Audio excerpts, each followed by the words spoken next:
Bom dia, gente. A aula de hoje vai ser de ciências. Primeiro conteúdo é de cromossomos e divisão celular. Conteúdo para realizar as questões lá da atividade 8. A divisão celular é o mecanismo que leva as células a se multiplicarem, dando origem às outras células. Como o próprio nome já fala, né? Divisão celular. Então, vai aumentar a quantidade de células, né? Elas vão se dividir, então vai aumentar. A divisão celular ela pode ocorrer de duas formas, né? Por meio da mitose e por meio da meiose. A mitose é um tipo de divisão celular essencial para continuarmos a nos desenvolver, a crescer e a repor as células perdidas, né? Então a mitose ela serve basicamente para gerar novas células, né? Para repor as células que a gente vai perdendo a cada dia, que é o esquema geral da mitose. E a mitose a gente percebe ela na reprodução humana. Os gametas sexuais eles apresentam apenas 23 cromossomos, mas quando acontece a reprodução, a fecundação, eles vão se juntar, formando o zigoto, e o zigoto tem 46 cromossomos. Aí, ó, apesar do zigoto se dividir, cada cromossomo do núcleo se multiplica, formando células filhas com o mesmo número de cromossomos da célula original. Ou seja, na mitose são geradas duas células com o mesmo número de cromossomos da célula original. Ó. Célula original é essa. No esquema que ela tem 4 cromossomos e...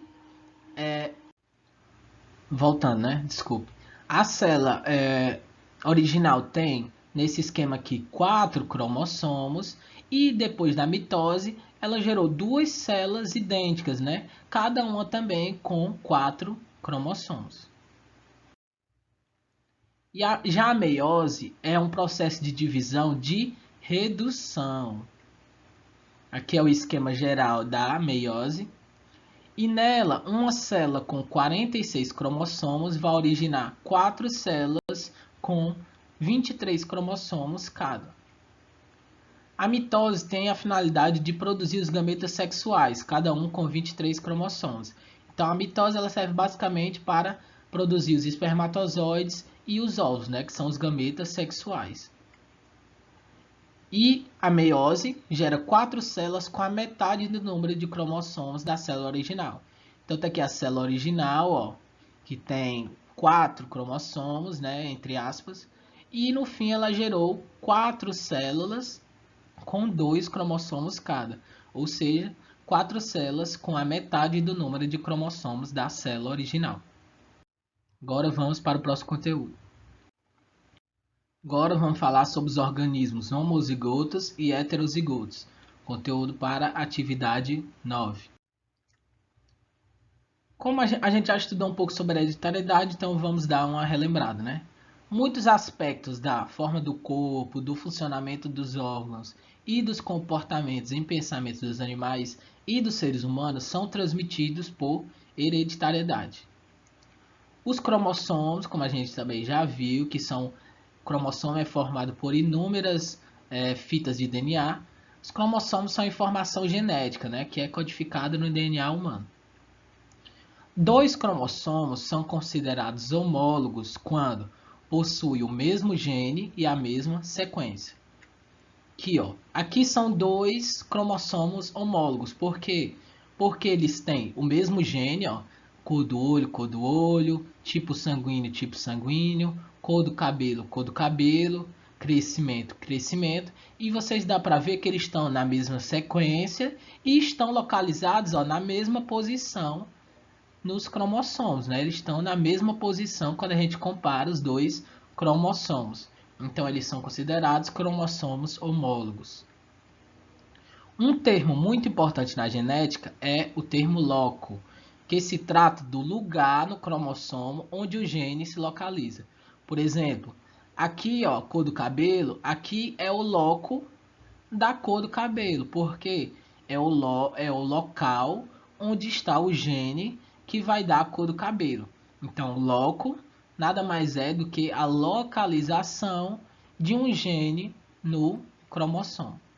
O gene vai produzir uma proteína, vai dar uma determinada característica para o ser humano, os animais, as plantas. Dentro dos cromossomos homólogos, né, desses cromossomos com o mesmo gene e as mesmas sequências, pode haver formas ou versões diferentes de um mesmo gene. A essas diferentes versões damos o nome de alelos. Então, por exemplo, apesar desses dois cromossomos aqui serem homólogos, terem os mesmos genes, né, como a gente viu, nos mesmos locais, esse gene aqui de cor do olho pode ser diferente desse gene aqui da cor do olho. Esse gene pode dar uma cor do olho preta, enquanto esse gene pode dar uma cor do olho marrom, por exemplo. E isso a gente chama de alelos, né? Porque eles podem ser diferentes. Novamente, ó, a essas diferentes versões de genes, damos o nome de alelos. O alelo responsável pela característica genética dominante é representado por uma letra maiúscula, né? Tá aqui, ó. Um alelo, né? Um gene que é dominante, ele é representado pela letra maiúscula. Ó. Então, esse são alelos dominantes. E o alelo responsável por uma característica genética recessiva é representado por letra minúscula, né? Aqui, ó, minúscula, então é recessivo, recessivo, recessivo, né? Um indivíduo que apresenta dois alelos iguais é chamado de homozigoto. Por exemplo, aqui, ó, tem dois alelos iguais, né? São dois alelos dominantes. Então ele é chamado de homozigoto. Assim como esses dois aqui de baixo, que não são alelos dominantes, são alelos recessivos, né? Letra minúscula, mas eles também são iguais. Então é um indivíduo homozigoto. E um indivíduo que apresenta dois alelos diferentes, ou seja, um dominante e um recessivo, é chamado de heterozigoto, que é o exemplo aqui do meio, né? Ó, tem um alelo dominante e um alelo recessivo. Então a gente fala, ó, nesse primeiro caso aqui, é homozigoto ou heterozigoto? É homozigoto, né? Por quê? Porque ele apresenta os alelos iguais. E os alelos aqui são dominantes ou recessivos? São dominantes, porque tem a letra maiúscula. Então a gente fala que esse indivíduo é homozigoto, que tem alelos iguais, e dominante, porque tem um alelo dominante. Agora lá o de baixo, F e F. São homozigotos? São, porque os dois são recessivos, né? São alelos iguais. Então, é um homozigoto recessivo, né? No caso aqui, porque os alelos são recessivos e homozigoto porque eles são iguais. E aqui no meio, ó, Vzão e Vzinho. São heterozigotos ou homozigotos? São heterozigotos. Por quê? Porque eles são diferentes, né? Um é dominante e o outro é recessivo. Aí aqui estão os exemplos, né? Ó, azão, azão e azão, azinho, azinho são homozigotos e azão, azinho é heterozigoto. O conjunto de alelos dentro de uma célula é chamado de genótipo, né? E é isso, muito obrigado pela atenção e até a próxima.